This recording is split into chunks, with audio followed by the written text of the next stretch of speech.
You all remember that we said mysticism is a search for the divine. People who call themselves mystic are impatient. They want to see God, they want to see Him right now, right? And then mystics are those who want to bring to reality the idea of man is made in the image of God. You know, we read about it in the Bible and elsewhere. But they want to bring it to reality. You know, that how can we bring to reality this idea that man is made in the image of God? Can we be like God? Can we be God-like, in effect, right? Then, of course, last week we were talking about art and mysticism, and we added a couple of other definitions to this list of definition of mystics. Anyone recalls what those thoughts were? What those definitions were? Is the love of beauty? Mysticism is the love of beauty. You know, when we talk about mysticism, love of beauty, you always, I'm sure you remember, particularly Italy, right? You know, if you've been to Rome and Venice and Milan and Florence, and these beautiful, and appreciate art, divine art, right? Seeing the statue of David, and the works of Michelangelo in Rome and elsewhere is just amazing. It's awesome, awe-inspiring, right? You just want to go and appreciate and enjoy, and so this is love of beauty.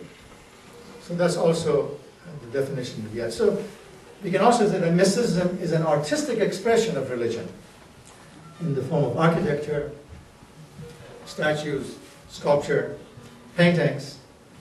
I know Mr. Sabda's son, who's not here, is an amazing artist.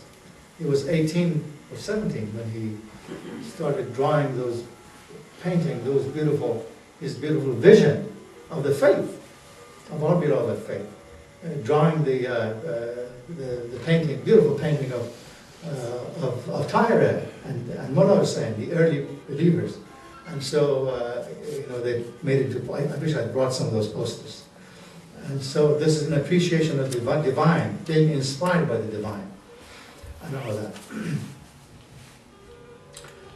So we also mentioned, not only mentioned, we discussed at length the idea that becoming a mystic requires aware suffering, right? This is not something to avoid, but something to ask God to give us that suffering.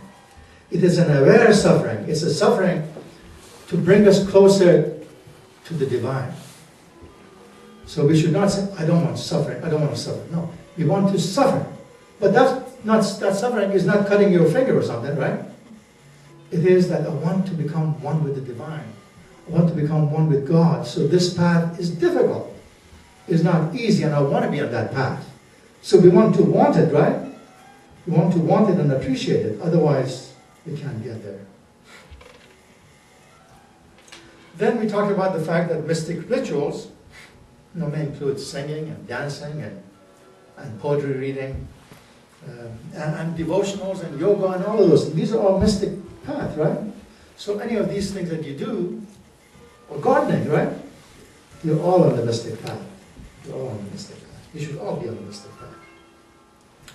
And then we mentioned that, you know, if they give it different names and they have different, perhaps different specifics that we didn't go to, and a lot of it I don't know, but I'd like to know the harmony. I want to know what their commonalities is. That, you know, in Judaism, they call them Kabbalah, those who are on the mystic path. Or Nostics in Christianity. We mentioned Quakers, you know. Quakers are also on the mystic path, particularly. And of course, Sufis in Islam, and the New Age religions and all of that.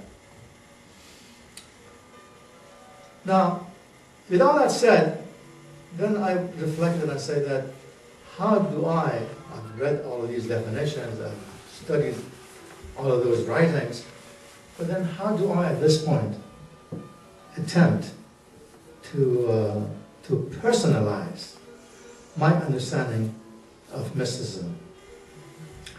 So I don't know what you think, but that's what I came up with.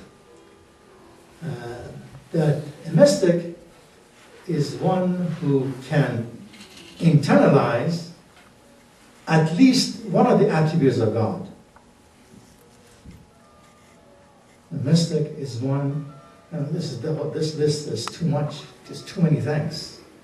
I need to surrender. I need to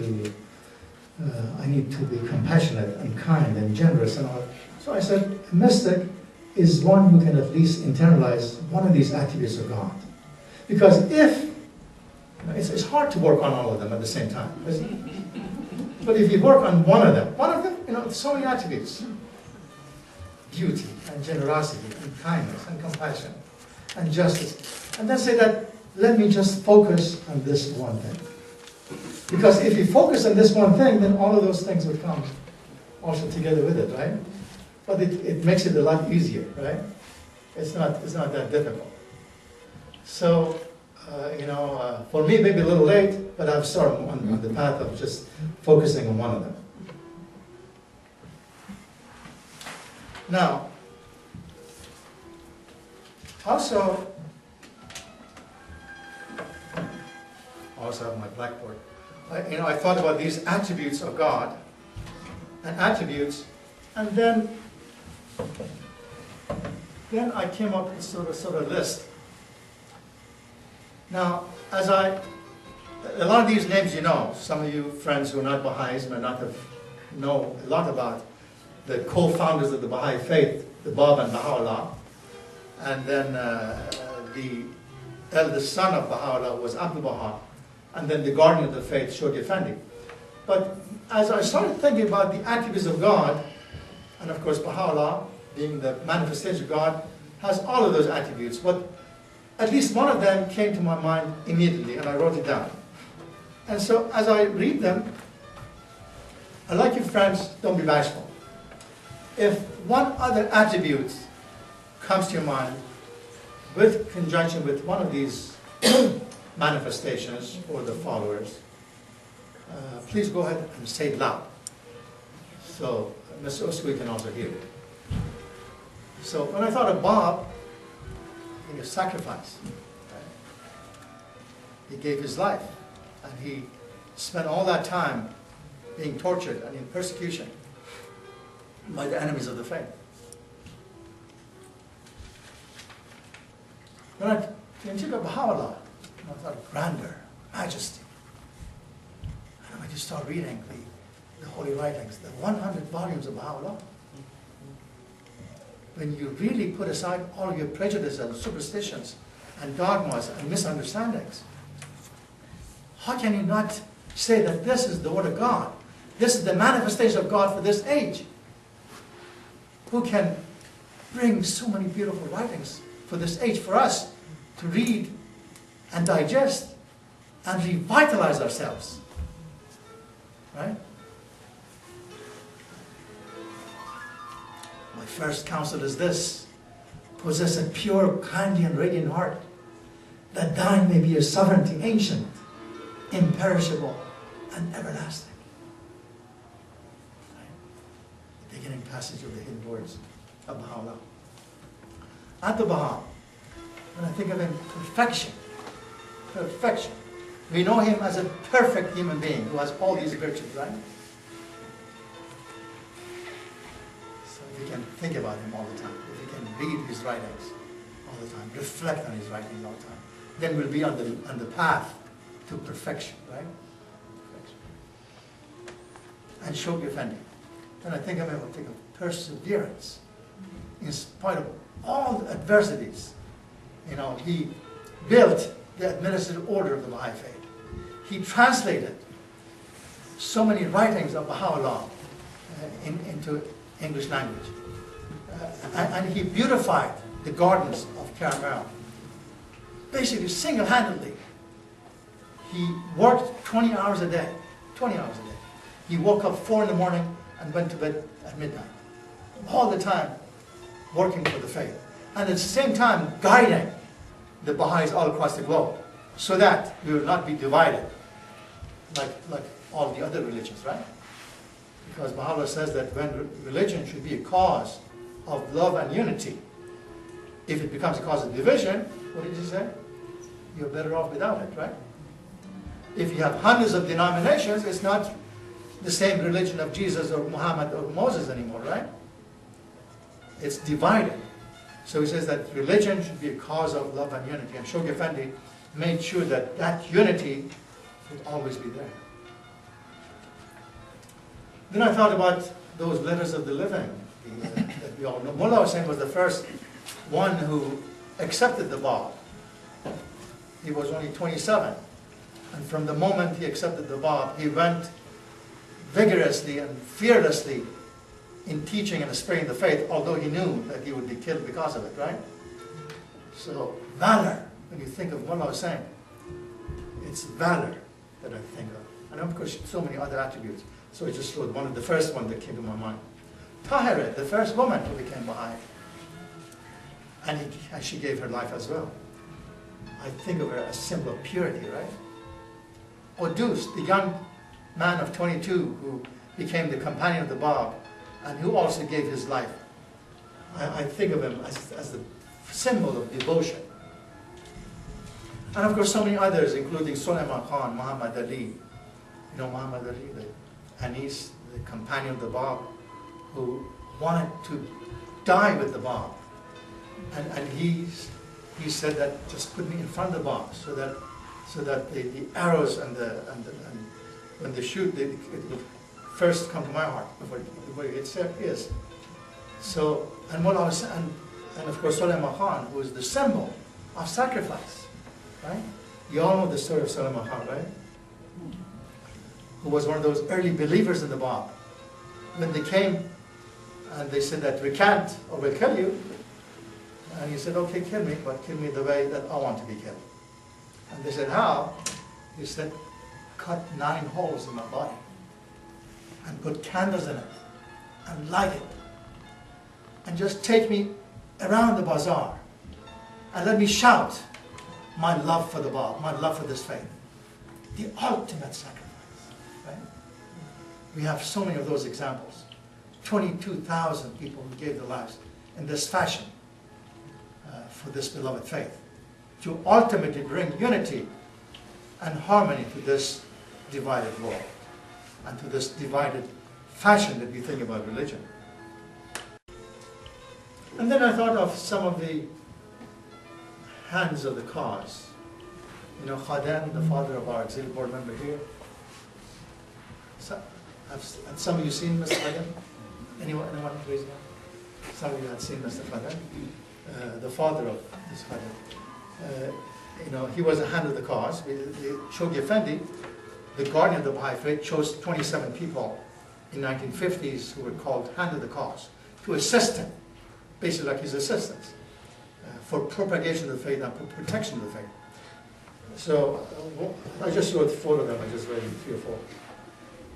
So one of them was Mr. Khadem. I had the honor of visiting him, being with him a number of times. And so I see him as a symbol of serenity.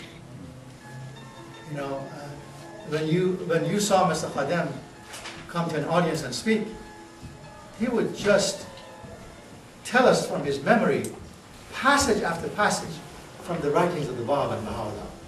And he would make the connection with them. It's so wonderful as long as when you're going to memorize the holy writings. Because then you won't have to do what I do, then you only read the holy writings. So he would just say a passage from the holy writings of the Bab and Baha'u'llah in particular, and he would just cry. You know, the tears of joy and devotion would start coming down, I would say. So I see him as a symbol of serenity. Faizi, had anyone seen Mr. Faizi, another hand of God? By the way, I have a segment on these YouTube, which is on my memories of Hands of the Cause. So I know him as a symbol of beauty. He had a beautiful handwriting, most beautiful, and he would just send letters. He was the age of my father, more or less, and he would send letters often to him. And his letters were basically a quotation from the hidden words with his beautiful handwriting, and then with a passage or two of saying hello and this and that. So I remember him as a symbol of beauty.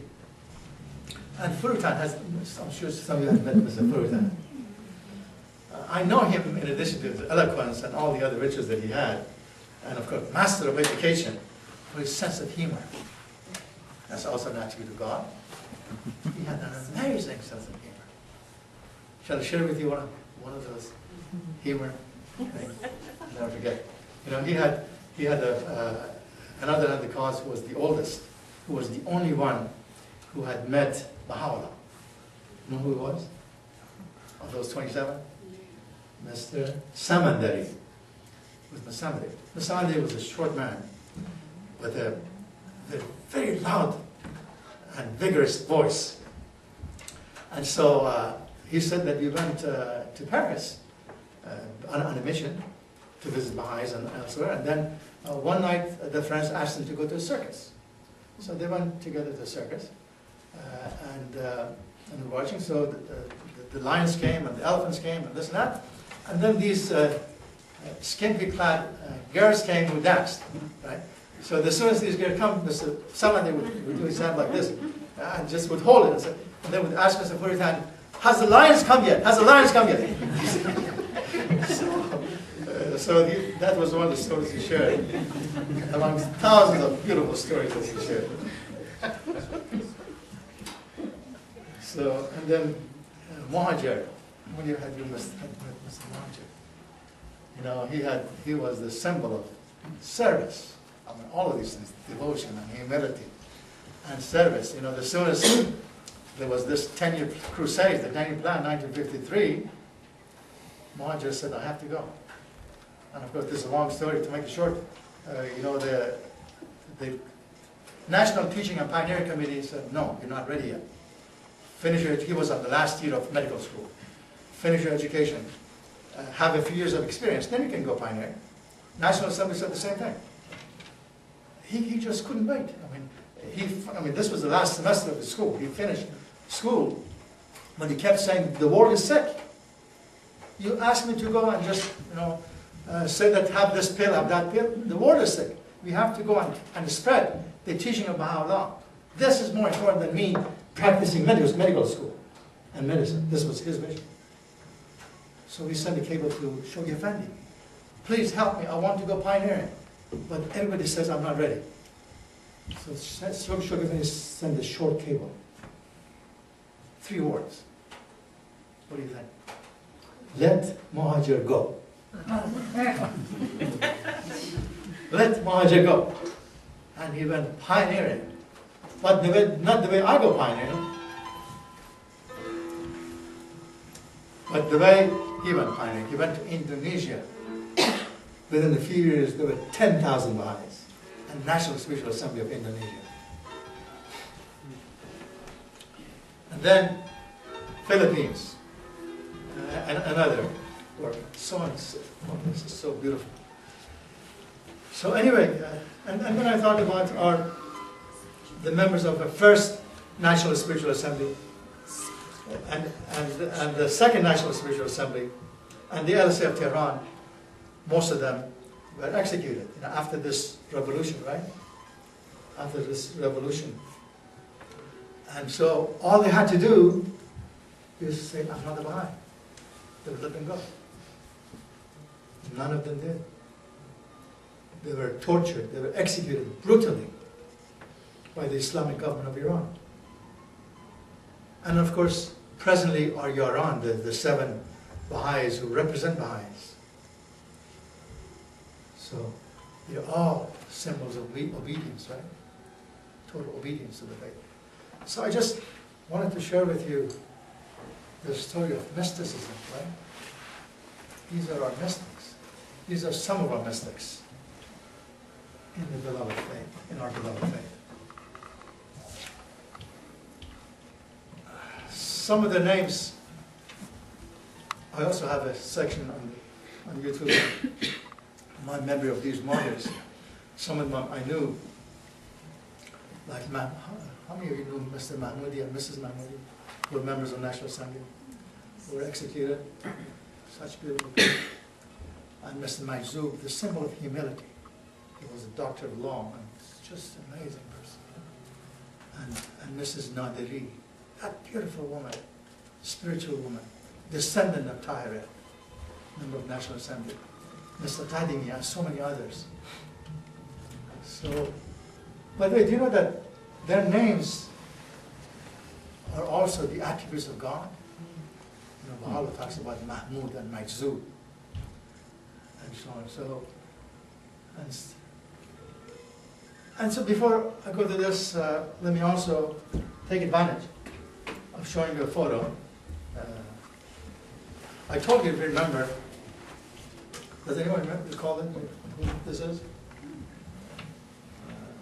This is Iraj Kodadus. I was, I guess, 3 or 4 years old. My mother. If you recall, in the first session we had together, I said that I considered my mother and my grandfather to have been mystics. And so because they, when I reflected on all of my family's members, and those who are here, those who died, I could think of them as true mystics. My grandfather, because he was the symbol of absolute humility. Absolute humility.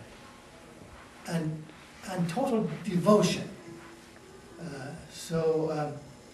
And he loved people in the true sense of the word. You know, when I was recalling my grandfather, I remember that he always called me Iraj Jun. Jun means what? Dear? Yeah. He never called me Iraj. For 30 years that I remember, I was 33 when he passed away. He would just call me Iraj. And he was the same with everybody. He just loved people. And I remember we lived in Kerman. And so in the evening, here, for some reason, our houses, because the world has become so materialistic, our houses are usually closed, our windows are closed, the curtains are closed, and we seldom, or at least some of us, don't interact as much as we can. We should. But I remember my grandfather, his door was always open. When he came from work in the city of Kerman, his door was open. When we say his door was open, his door was open. And tens of people usually came and just visited and loved each other and read a passage of poetry together. And that's it. And shared a cup of tea and coffee, and not coffee, tea. Persians don't drink a lot of coffee. So tea and a little pastry or something, and they went. And when I remember those days, it was just heaven on earth when you have that kind of lifestyle. You know, a simple home, the door open. Because we're all children of God, right? And if you're not together, and we don't see this love and companionship, we're dead. We die. So the more we encourage it, the better. But what about my mother? You know, she loved children more than anybody else. Of course, we were his children. There were 6 of us. We lived in Tehran, and we traveled to Kerman to see the grandparents. And so I'll never forget that she would, from the way Tehran to Kerman at that time, 60 years ago, it took 3 days. It's about 1,000 miles, I guess. Maybe, no, 1,000 kilometers. 600 miles, but it took 3 days. Some roads were not paved. If they were paved, they're not inadequate. This and that. So from Tehran, anyone who's my age? No. But those who, we're getting close. Those who were close to my age, you know, it took 1 day to go from Tehran to Isfahan. Then we slept in Isfahan. Then from Isfahan to Yazd. Then we slept in Yazd. Then another day from there to Kerman.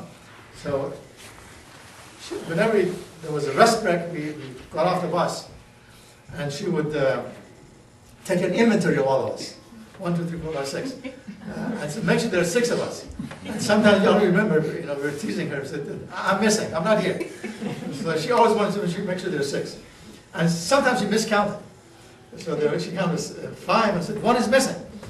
So, but she loved children and absolute love and devotion. I want to tell you, because I said that she's a mystic, she passed away in 1989.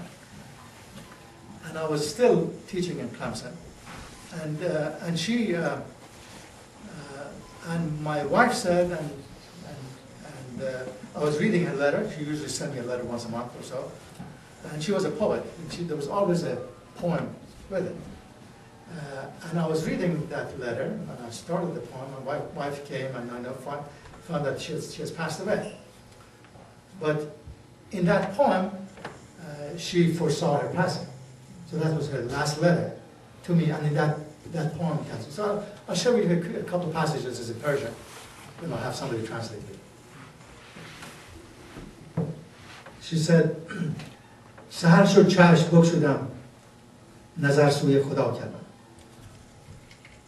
از او رحمت طلب کردم به سوی او دعا کردم به سوی او دعا کردم ز درگاهش دوای دردمندان را رجا کردم.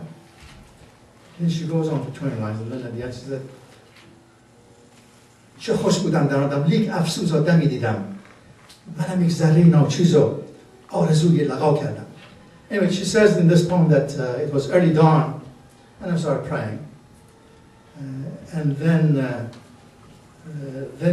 in that poem she says that then it seemed as if I'm in the presence of God. All the manifestations of God are revolving around him. And I was like a speck of dust, but I was also revolving around that light, which was God. But then at the very last line, she says that, but alas, I'm just a speck of dust. And I thought that I deserved to be in the presence of God. And she apparently says this, and then she passes away. O Son of Spirit, my first counsel is this: possess a pure, kindly, and radiant heart, that thine may be a sovereignty, ancient, imperishable, and everlasting. O Son of Man, veiled in my immemorial being, and in the ancient eternity of my essence, I knew my love for thee, therefore I created thee, have engraved on thee mine image, and revealed to thee my beauty. O Son of Man, if thou lovest me, turn away from thyself.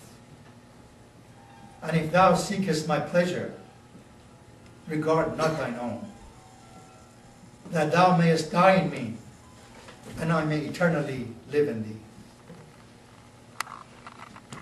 O Son of Spirit, noble have I created thee, yet thou hast abased thyself. Rise then unto that for which thou wert created.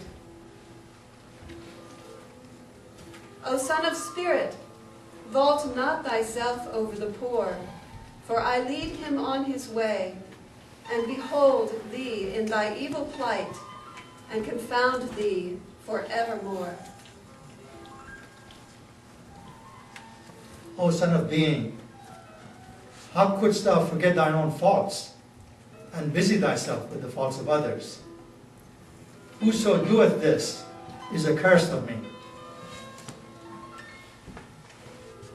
O Son of Being, bring thyself to account each day, ere thou art summoned to a reckoning, for death unheralded shall come upon thee, and thou shalt be called to give account for thy deeds.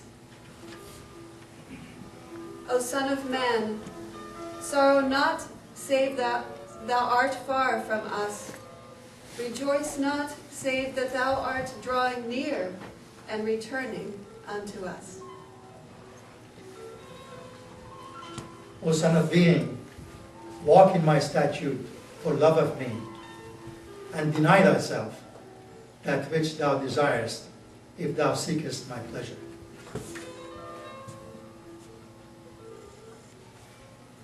O Son of Man, humble thyself before me, that I may graciously visit thee. Arise for the triumph of my cause, that while yet on earth thou mayest obtain the victory.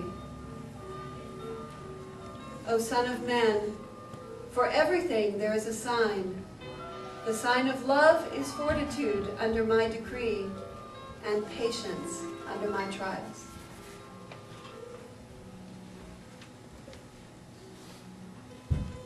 O Son of Man, humble thyself before me, that I may graciously visit thee. Arise for the triumph of my cause, that while yet on earth thou mayest obtain the victory.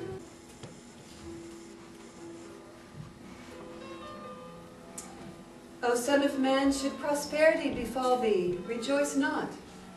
And should abasement come upon thee, grieve not. For both shall pass away and be no more. O Son of Man, thou dost wish for gold, and I desire thy freedom from it. Thou thinkest thyself rich in its possession, and I recognize thy wealth and thy sanctity therefrom. By my life, this is my knowledge, and that is thy fancy. How can my way accord with thine? Major writings of Baha'u'llah, which are considered the mystic writings, are the hidden words, the seven valleys, the four valleys, the gems of divine mystery. This is one of the writings which was translated by the Universal Justice, published a few years ago, 7 or 8 years ago. The gems of divine mystery. These four writings, all of them revealed in Baghdad when he was there, are considered the mystic writings of Baha'u'llah.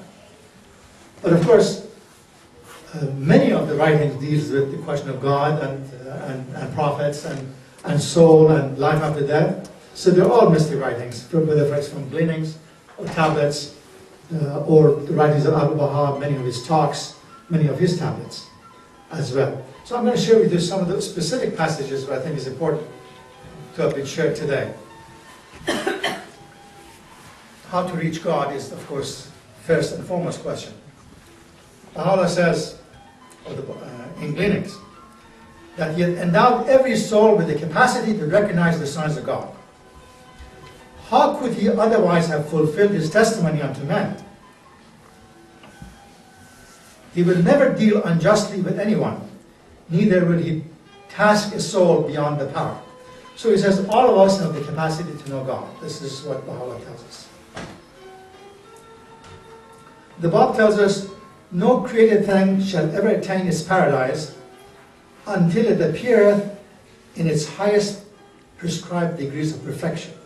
So then Bab is telling us that we have capacity to become perfect, and unless and until we become perfect, we are not ready to meet God. So that's what the Bab tells us. And Baha'u'llah again in Iran, in the Book of Certitude, says that no man shall attain the shores of the ocean of true understanding except he be detached from all that is in heaven and on earth. Sanctify your souls, O people of the earth, that haply ye may attain the station that God hath destined for you. This is the first page of Iran that says that we have to purify in order to be able to get this path, right? That's a lifetime endeavor, of course. But we have to try. We have to try the best. Now, in the most holy book, what is our most holy book? Kitab al-Aqdas. Again, the first page of the most holy book.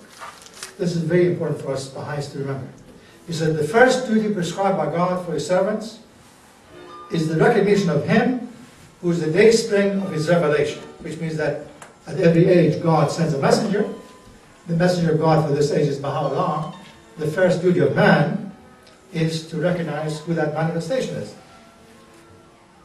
Then he says, it behooveth everyone who reaches this sublime station to observe every ordinance of him who is the desire of the world. These twin duties are inseparable. Neither is acceptable without the other. You know, in some past religious traditions, it was said, at least by some groups in those religions, that as long as you believe in this, you believe in Jesus or Muhammad or whatever, you're saved, right? The question of being saved. But Baha'u'llah says that becoming saved, is not that you believe in Baha'u'llah, you believe in Jesus, you're saved. You have to believe, and you have to do what? And you have to obey the laws. He says one without the other is not acceptable. So that's also important to know this fact. Then he says, immerse yourselves in the ocean of my words, that ye may unravel its secrets and discover all the pearls of wisdom that lie hid in its depths. Again, this is the path of a lifetime, at least he says. You have to do it twice a day, morning, evening, in order to get this path. Now, let me also share with you a couple of passages from Abdu'l-Baha because our time is running out. Abdu'l-Baha says a lot of things we have talked about in the course of the 3 sessions. We talked about the path of the mystic, which is prayer, meditation, periodic seclusion, reading of the Holy Scriptures, and then being on this path, which means that being on this path of practicing these things, and ultimately service, right? So Abdu'l-Baha says it in this passage, these and more. He says, to know God in effect, and to be with Him, first, it can be achieved through the knowledge of God. Second, through the love of God. Third, through faith. Fourth, through philanthropic deeds. Fifth, through self-sacrifice. Sixth, through severance from the world. Seventh, through sanctity and holiness. A mouthful, right? So a lot of these things, all of them, ultimately we have to be pure and sanctified and holy in order to be able to receive His grace. I'm just going to go to the conclusion and briefly tell you some of the things which I found to be some of the distinctive aspects of mysticism in the Baha'i faith.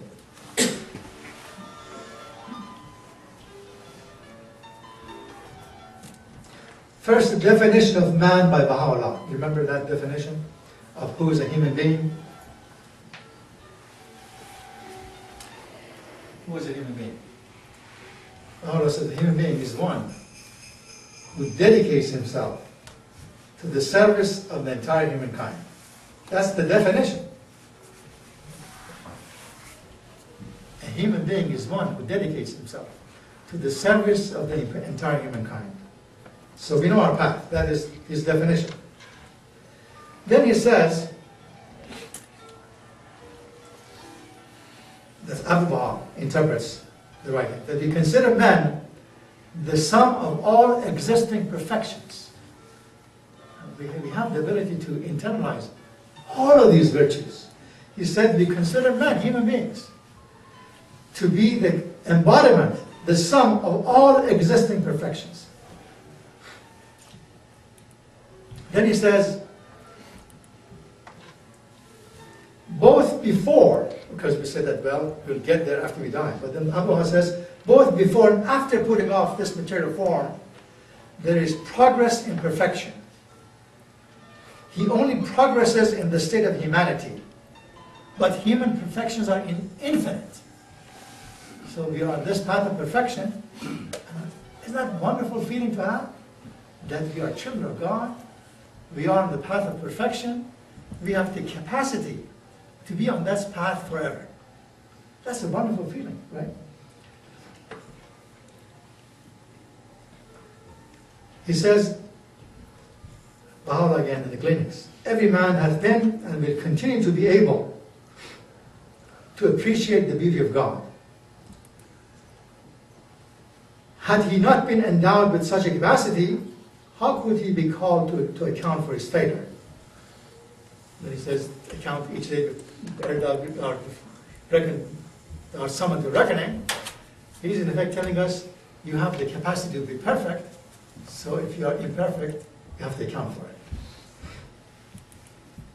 I have read this so many times that I came across this and said, you know, I hadn't thought of it this way. Then he says, every man hath been and will continue to be able to appreciate the beauty of God, the glorified.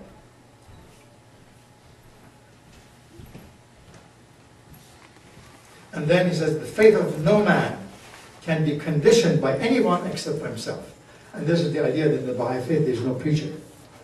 Nobody gives sermon. We share these thoughts, but nobody is there to dominate and say that this is the way.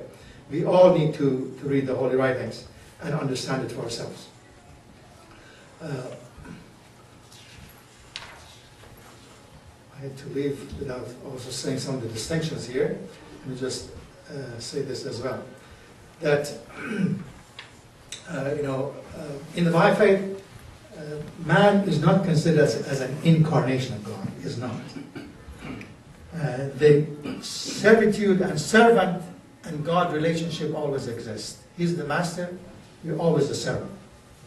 We consider ourselves a drop in the ocean, but there's always that servant-master relationship in the Baha'i faith.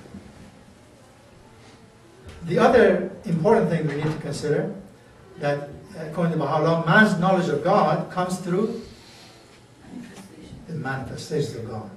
This is important. The 7 valleys and 4 valleys was composed mainly in answer to a lot of Sufis who thought that they can reach God without the assistance of manifestations, the intermediaries, being Jesus and Buddha and Muhammad and Baha'u'llah and the rest. He says that intermediary is necessary. Without it, we cannot get there.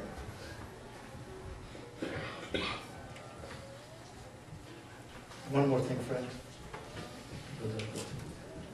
So, Baha'i mysticism is still the path of prayer, meditation, delving into the holy writings, internalizing the virtues and service. But, when I was composing my thoughts, I wrote this. But perhaps, more so than the past, the mystic path of the Baha'i faith is bringing to reality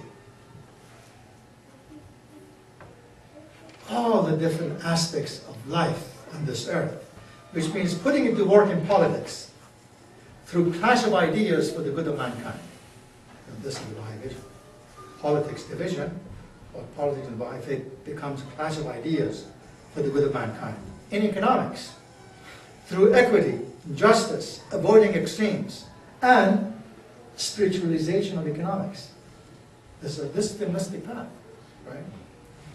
In administration, our assemblies, through consultation, so that they become unified and harmonized and one with the Master of the universe.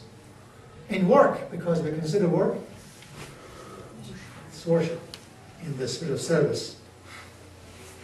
And in our daily pursuits, through moderation, patience, suffering, surrender. Ultimately, we have to surrender to God. Faith and confidence, certitude in the path that we are on. And of course, in our approach to life, that's why Baha'u'llah says a human being is one who dedicates himself to the service of the entire humankind. Thank you for your patience, and it's now time for consultation and dialogue.